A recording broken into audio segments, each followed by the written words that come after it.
no pressure. Yeah. He's able to get down. And then he's Yeah. still very dropping inwards a little bit to himself, but there's a lot more mind. You can get that through as well. Yeah.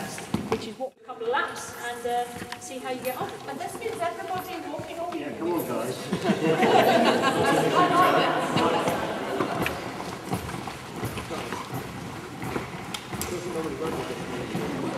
Walk fast.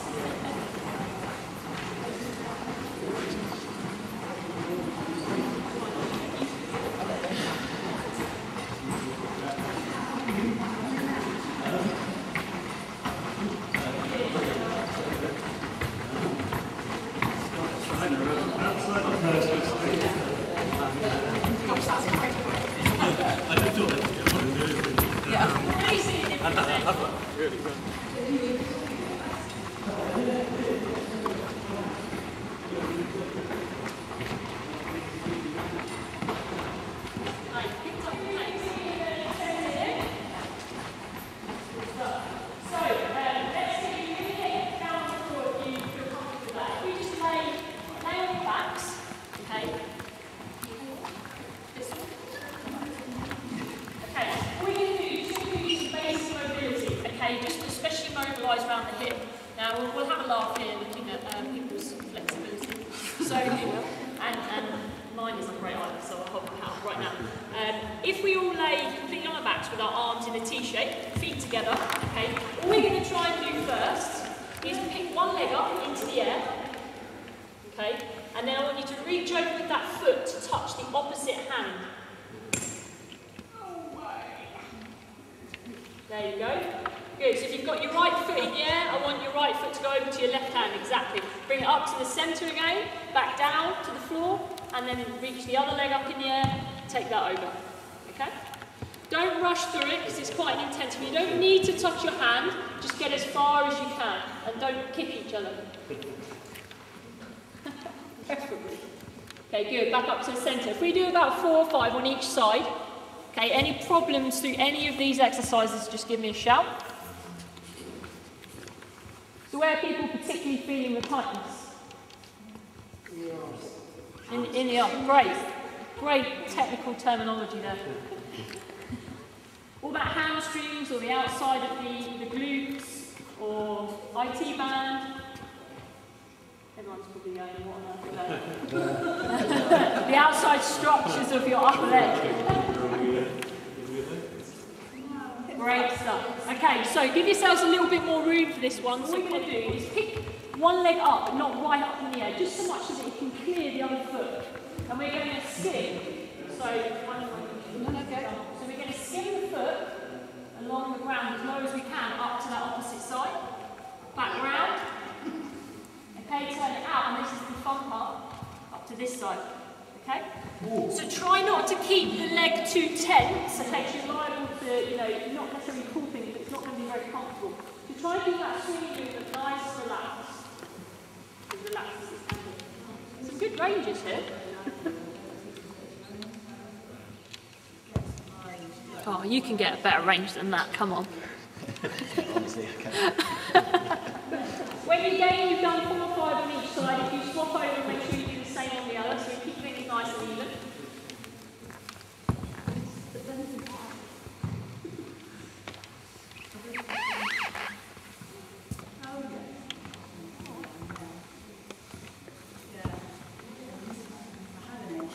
You want to try the other leg, Jack?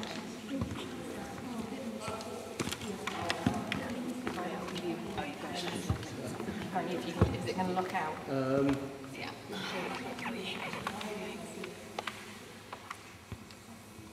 And then rolling the toes out. That's it. Out. And then rolling the toes over.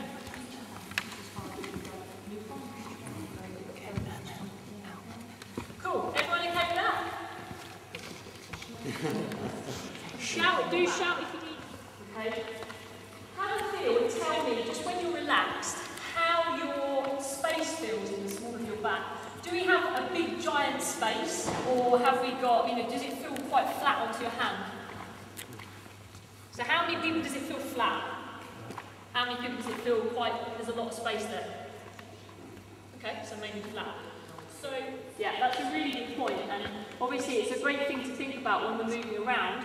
If you're really tense and then all your chest, your structures around your upper body, and then you're holding your breath, you're not going to be able to keep what we call, a braced core or braced on the wall when we're moving around. So you still want to be able to move, but maintain this in strength.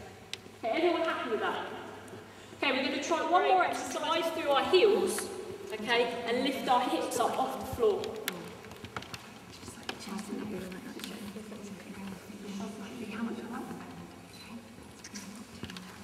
That's good. You get them a little bit on. And relax now. So all the way to the floor. Good, I want you to just do sort of 6 to 8 of those, practice it, okay? So it's very, very key to make sure that we're not, in this situation, not rolling our spine off the floor. We're keeping that nice posture as we lift up and down. As you go back down to the floor, obviously we want the glutes to relax, so we want to switch those off, but try and maintain the brief, core control that we've got, okay? Which is very hard, because if you're telling your glutes to relax, naturally you want your everything relaxes, your core relaxes as well. So this does take a little bit of practice. How many of you can feel this in your hamstrings, so the back of your upper leg, more than you can your glutes? Sally, there's always one. That's you.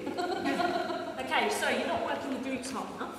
Okay, so we're going to bring the feet in a little bit more. So we take a little bit. Yeah, so to really feel it in the glutes, you can really squeeze the bottom as you're coming up. Yeah. So you're really working that. Good. So you're going to stay in position to keep the knees in. Interesting, this hamstring is really spinning, this one. Okay, interesting. Yeah. So if how much bend can we get on? So if you relax down to the floor, don't hold, relax down. Yeah. So get your hips back on the floor so you've got some support. So bring this knee in as far as we can. So you might need someone just to help support here so the foot doesn't slide away. Yeah. Your shoes are pretty grippy, so it's okay. Just try that again. Any change? You're pushing down hard. Yeah. It's not hurting so much. Okay, but notice how when we brought this leg back, naturally that will want to go back as an element of support. So you could probably work on that and trying to do that reasonably evenly, because you won't be able to see it. There's about that much difference in where the legs are. But a lot of that's down to you've got a lot more padding to go, and you can't close this gap. If I was to do this, I'll just slip that back, and then I could get the bend on. Exactly. So guys, if you just sit yourselves up, we'll explain how that links into our running. Now, as we talked about earlier, Chantal and I were having a good conversation about this, how important that glute structure is and that core stability. So obviously, particularly in above the amputees, what we find is that there's a lot more drop over, okay, as we're moving through. So that can be for a number of reasons, okay, but obviously if we can keep tall, keep that core nice and, working and functioning in that movement, and also we know we've trained the glutes to be able to drive through and up, because a lot of people, as you were saying, kind of drop down and sink their hip into the top of their prosthesis and then try to push off, but then there isn't enough drive, so it stays quite low, okay? Once we train and get some strength through that glute complex, and to a certain degree the hamstrings, that posterior chain will help to push us through. Is everyone with me so far? Yeah? Now there's a lot more exercise. We could be here all day going through hip extension exercises. There's even things you can do laying on your front where you can activate the glute, lifting the leg up at the back. There's a huge range of exercises, even steps. So with the work that Colin's done, the uneven ground, that's an amazing feat to get around in terms of the proprioceptive awareness that he must have, particularly through that right side. It's incredible. So stepping up, for example, is a good way. So even on your stairs at home, if you can, and holding onto the rails to help you, if you can get that foot planted, and as you're stepping up, you're actually thinking, okay, I'm driving my glutes and my hips through, rather than dropping your body down. Does that make sense? Yeah? Cool. You've all been sitting down long enough, so let's get you up and moving again. We're going to do a couple more laps. Let's do them in the opposite direction. So if you try and just take that same position as you did before, and then you can move on like that. Yeah? Yeah, so nice walking through. Do you mind walking with?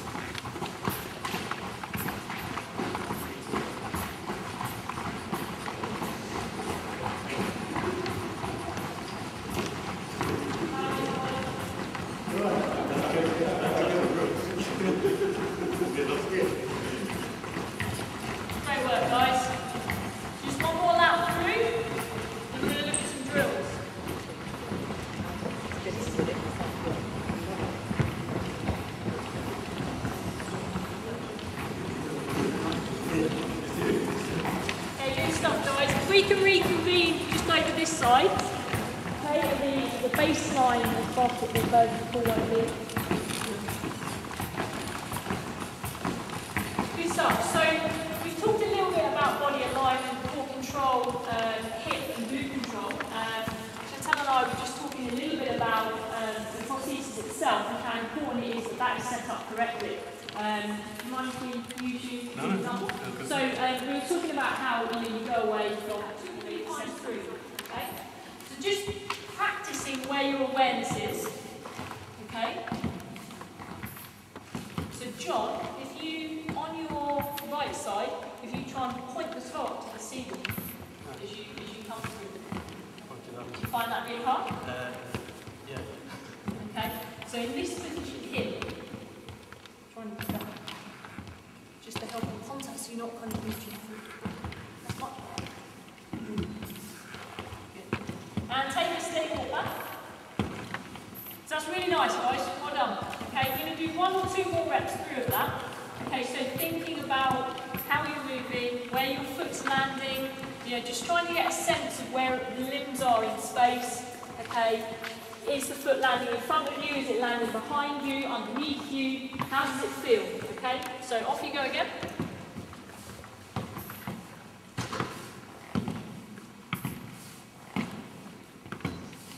Colin, if you try the same, that's better. Your left foot, keeping that toe up.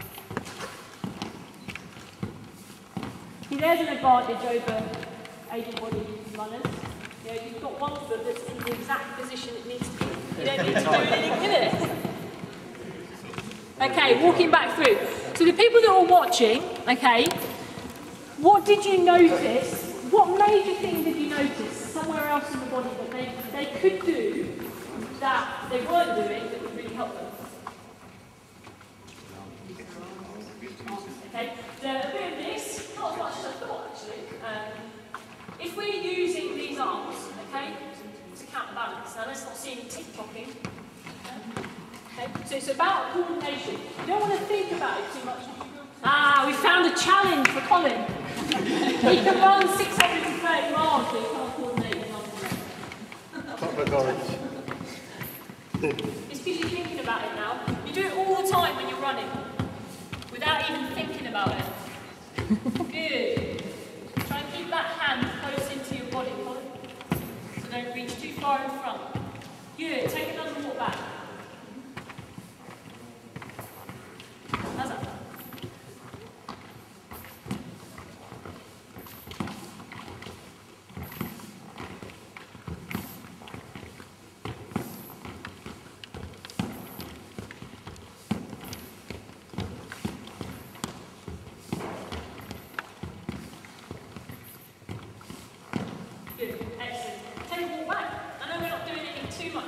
Work at the moment, but if you need a drink or you need to, make any adjustments to your leg, then please do.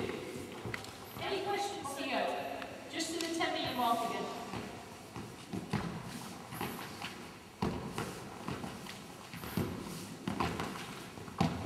So Colin, if you bring your foot up a little bit higher behind you, because at the moment, if you had a stick, you'd be kicking it.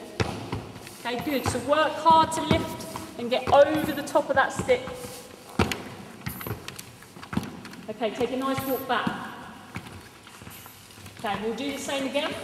No pressure. So he's able to get down within reach. He's still dropping inwards a little to himself, but it's a lot more mindful. You can get that heel down as well. Yeah. Which is what we want to do in normal walking motion. Of course, heel contact first.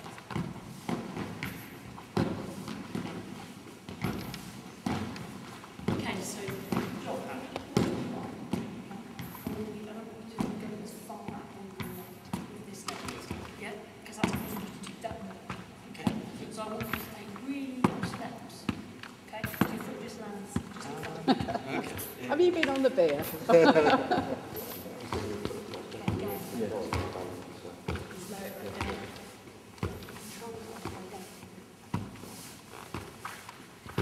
He's getting there. There. That's better. That was perfect. Lower it down. Get that heel on the ground first. Nearly. Yeah. There you go. Feel the difference?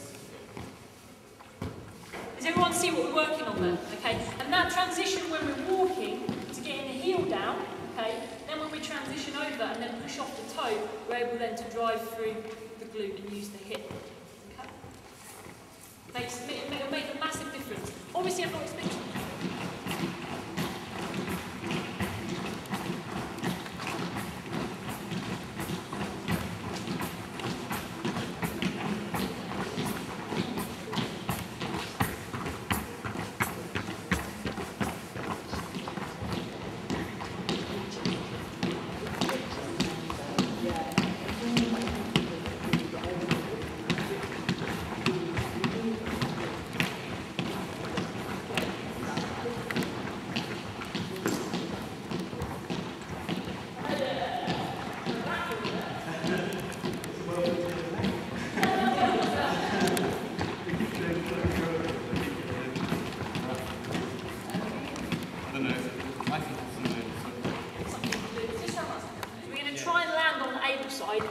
Try and stick it for as long as we can. And what I want to see you do is get as still as you possibly can, as quick as you possibly can. I want all of you guys to observe what's going on from here, okay? So get head on. Okay. So off you go, just two or three more, just to see if you can get that contact a little bit lighter, a little bit flatter. With the blades, that can be more difficult to get the foot down. There's an angle there going on anyway. Rotate off of it, yeah, because you're not compressing it enough, and then combine with the knees. So ideally, if I knew before I was going to do this drill, we'd have kept the other leg on at your own time. It doesn't have to be running, if running you feel comfortable with that, it's great. What I would say is then your toes from the floor first, so I would take it back to walking.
It makes you feel like you're taller. Try and drive the hips through forward as you drive off.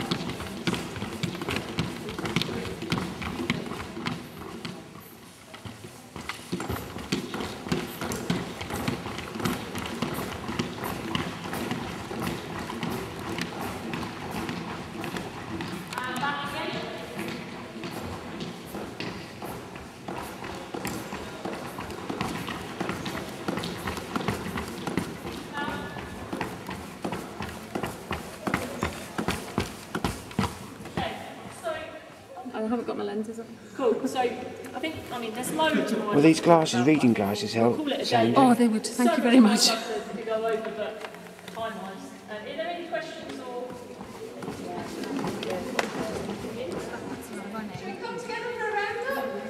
Yeah, I just stick to this one. You get used to a leg, you see, and then when you get It's almost like when you change legs during the day, it takes a while to get used to a different leg.